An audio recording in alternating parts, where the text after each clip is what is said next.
The primary verse a lot of people will look at is verse 4, where the Nephilim in the earth in those days, and also after that. That's the little piece that I have a little bit of a contention with some of the other people.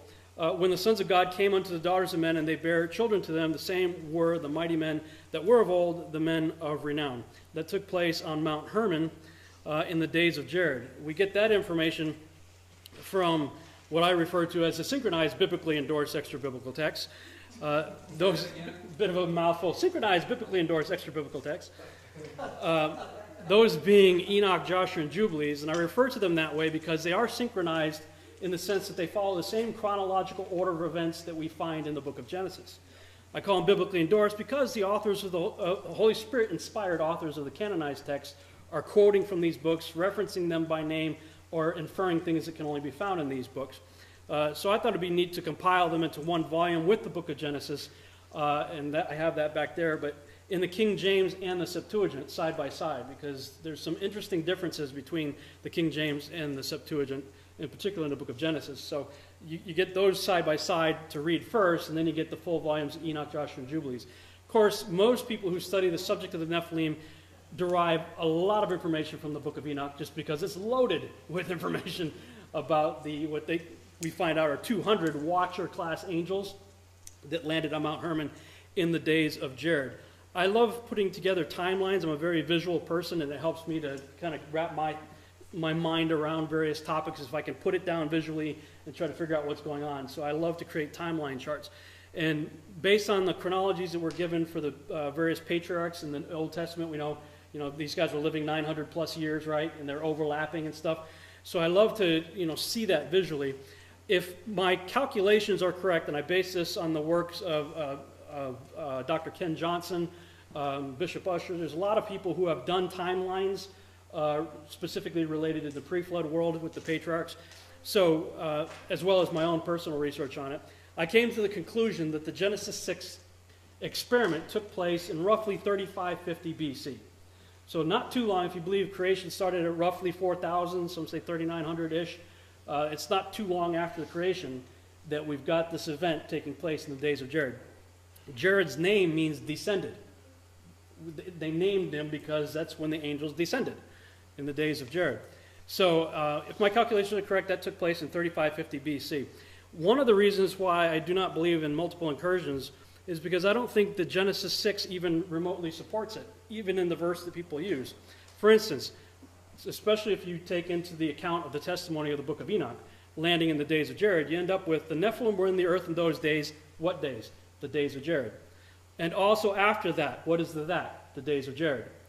When the sons of God came unto the daughters of men in the days of Jared, and they bare children to them, the same, now this is important, the same ones that the author's talking about, the ones who were born in the days of Jared, were the mighty men that were of old. And the Hebrew word there is olam. Olam's translated 136 times as forever and 110 times as everlasting. In other words, very, very long time ago. So the same guys that Moses is talking about were from a very long time ago. They became the men of renown. And the reason I'm focusing on Olam there is because Moses is writing this about 850 years after the flood. He would not have used the word Olam to describe the Nephilim that they just saw in the land of Canaan just recently. The same became the mighty men that were of Olam, long, long time ago.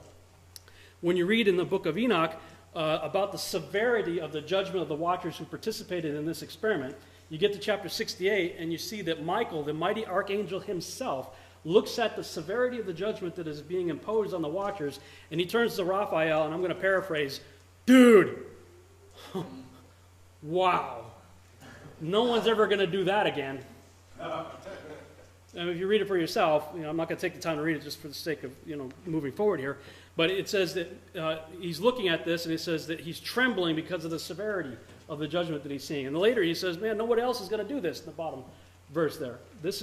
Those guys are receiving such a severe judgment that for another angel to see that and then commit another incursion, they'd have to be dumb and dumber on acid, in my opinion.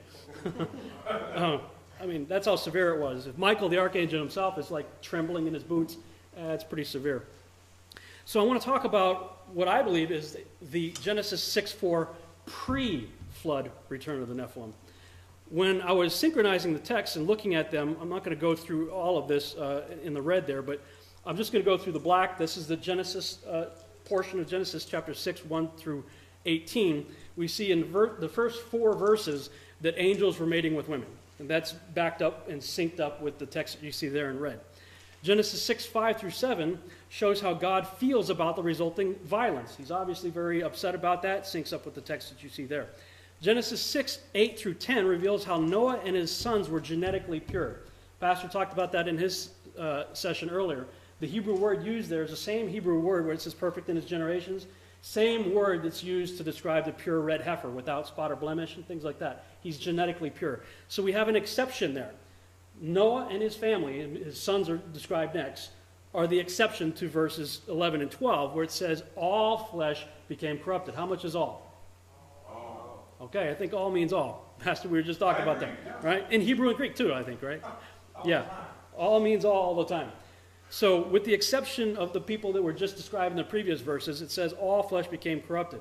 Syncs up with the text that you see there, and we'll cover that a little bit more in a second here.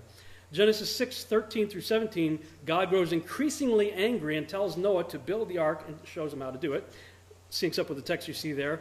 Then we have the first mention of the 3 wives of the 3 sons of Noah in verse 18. Quick quiz. Does 18 come before or after 12?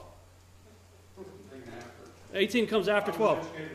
Okay, even in public schools, you know 18 comes after 12. How much is all? All means all. Therefore, it seems to me that they would have to fall into the category of all flesh that had become corrupted. And when you read the book of Joshua, it tells you that the 3 wives were not chosen until 7 days before the flood, which is the same day Methuselah died. So you basically had a funeral and a wedding at the same time. Let's look at Genesis 6:12 a little more closely here. And God looked upon the earth, and behold, it was corrupt, for all flesh had corrupted his way upon the earth. That's about all we get. You know, it's just a tiny little snapshot. But if you look in the synchronized biblically endorsed actually biblical text, you see in Joshua 4:18, and their judges and rulers went to the daughters of men and took their wives by force from their husbands according to their choice. And the sons of men in those days took from the cattle of the earth and the beasts of the field and the fowls of the air and taught the mixture of animals of one species with the other in order therewith to provoke the Lord. And God saw the whole earth, and it was corrupt, for all flesh had corrupted its ways on the earth, all men and all animals. Backed up by another witness in Jubilees 7:24. I believe where you see the after this in Jubilees right here, I believe the after this of Jubilees 7 is synonymous with the after that of Genesis 6:4. In Jubilees 7, this is a recap. This is after the flood, and Noah is sort of giving a recap of what happened that caused the flood. And he says, and after all these angels mated with women and everything, this is still in a pre-flood context, he says, and after this, they sinned against the beasts and the birds and all that moved and walked on the earth, and much blood was shed on the earth, and every imagination and desire of men imagined vanity and evil continually. This, as I like to say, is as Paul Harvey would say, this is the rest of the story for Genesis 6:12. It's how all flesh became corrupted in a pre-flood context. Now, when I was really first studying this and looking into this, I began to wonder, what is this sinned against the animals deal? And of course, I read Joshua 4:18 and Jubilees 7:24 and came to believe that sinned against the animals is a reference to genetic manipulation, which created the animal-human hybrids of mythology, which appears to have also made a way for the disembodied spirits of the Nephilim to have host bodies to once again inhabit, thus bringing about their return. What am I talking about here? Well, we have the days of Jared, watchers come down, they mate with women. Enoch tells you that the first generation Nephilim would only live for 500 years, and that they were to kill each other off in a massive civil war that their parents had to watch. How many of you have kids? How many of you would like to see your kids massacre each other? Anybody? No, of course not. That'd be very difficult to watch, right? Part of their severe judgment was for them to watch their beloved ones massacre each other. And the text refers to it as their beloved ones, so they loved their children.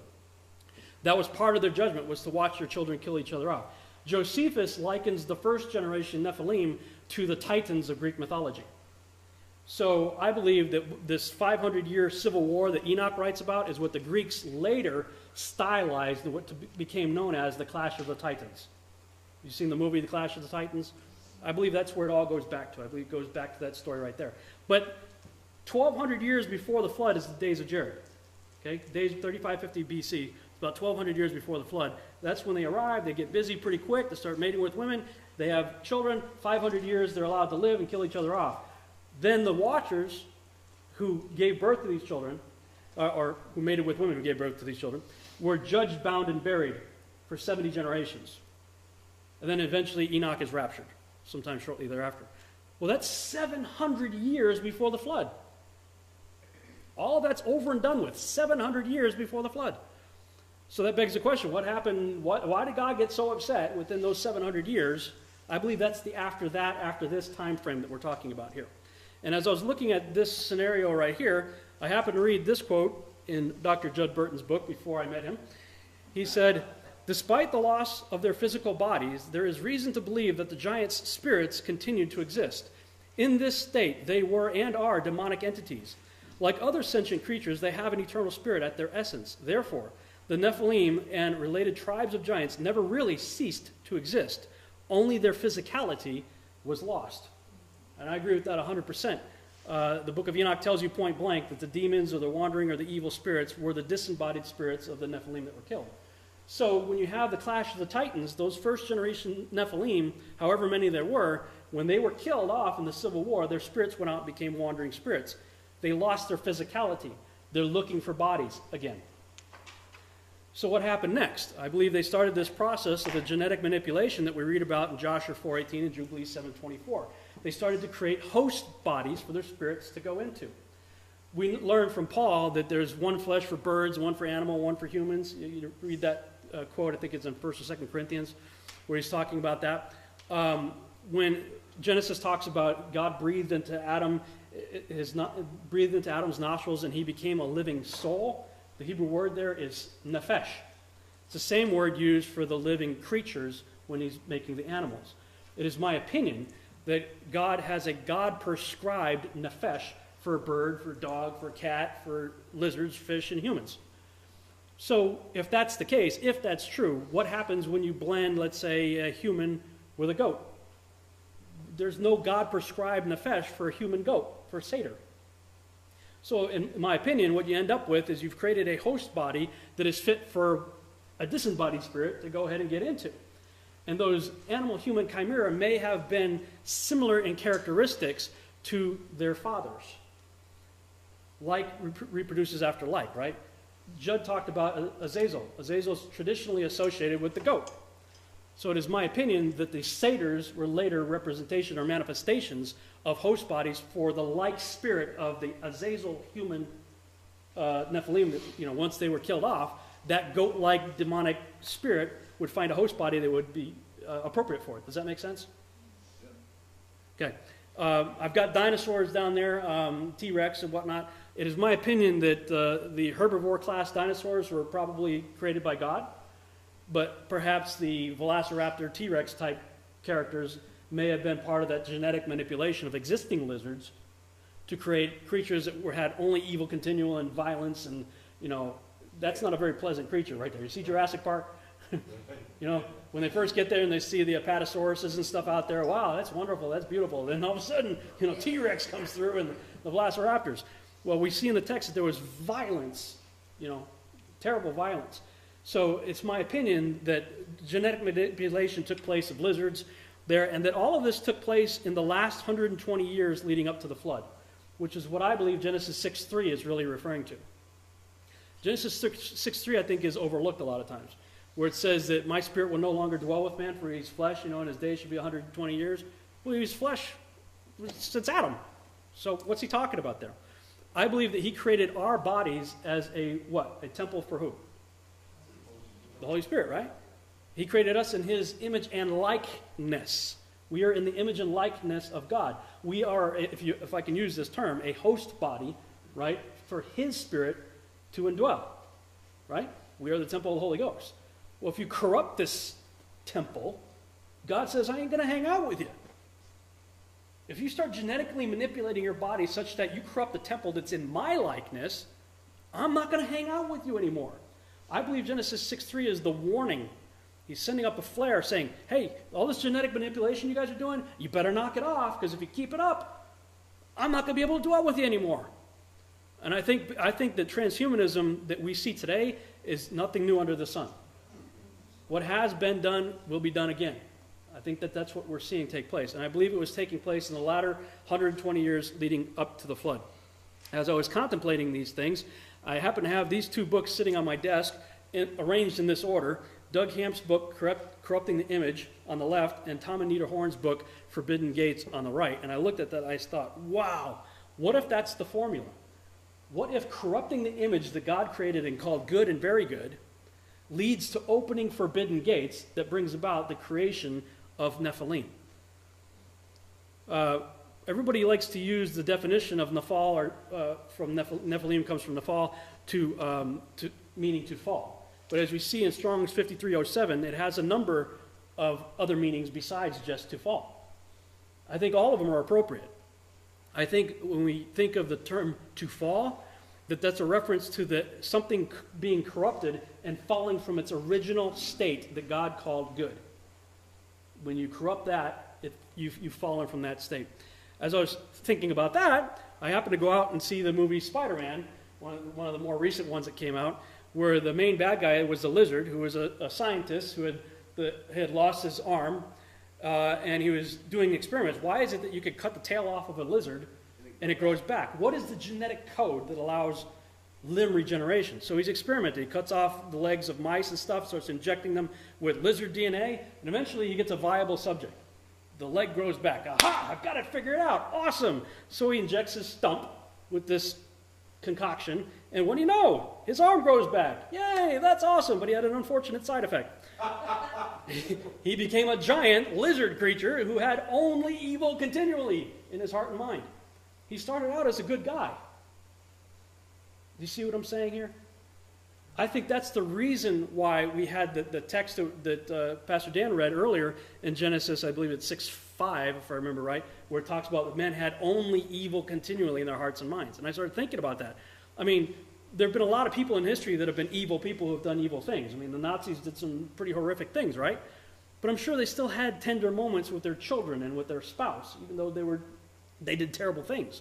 So I started to think, what is it going to make only evil continually? If I'm a biblical literalist and take that literally, I believe it was this act of genetic manipulation where they started doing things and they had no idea what the byproduct of it would be.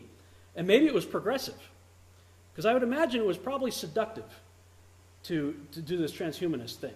I mean, wouldn't you like to see like an eagle, run like a cheetah, have the radar of a bat or the sonar of a dolphin? Wolverine! I mean, come on. Not if this is the price. Well, but if you didn't know that was the price, Right, exactly. The sales pitch is wonderful, but what happens after 25,000 miles? I mean, and I believe that carried over into the post-flood return of the Nephilim. And I believe Moses, the same guy who wrote Genesis 6:4, tells us exactly how that happened. Again, I like timelines. This is a larger timeline that I created, showing the 350 post-flood years of Noah's life, looking at the text, where did the Nephilim come from? Looking at Genesis 9:18, I'm sorry, but in my opinion, this is a smoking gun that obliterates the multiple incursion idea. It says in Genesis 9:18 and 19, and the sons of Noah that went forth of the ark were Shem, Ham, and Japheth. And oh, by the way, Ham is the father of Canaan. Why did he put that there? He just decided to insert something there. Okay. Oh, and Ham fathered a lot of people. So why did he just single out all this? Why did he put that there? This is before the table of nations in Genesis chapter 10. So he just says, oh, by the way, Ham fathered Canaan. Because of what Ham did to his dad.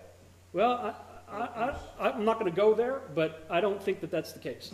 And I don't think he did anything with his dad. The nakedness of the father, if you read, I believe it's Leviticus 16 or somewhere thereabouts, it's a phrase, it's a reference to the wife, actually, of the husband. In other words, his mother. So it appears that he may have done, possibly, there's a lot of speculation on it.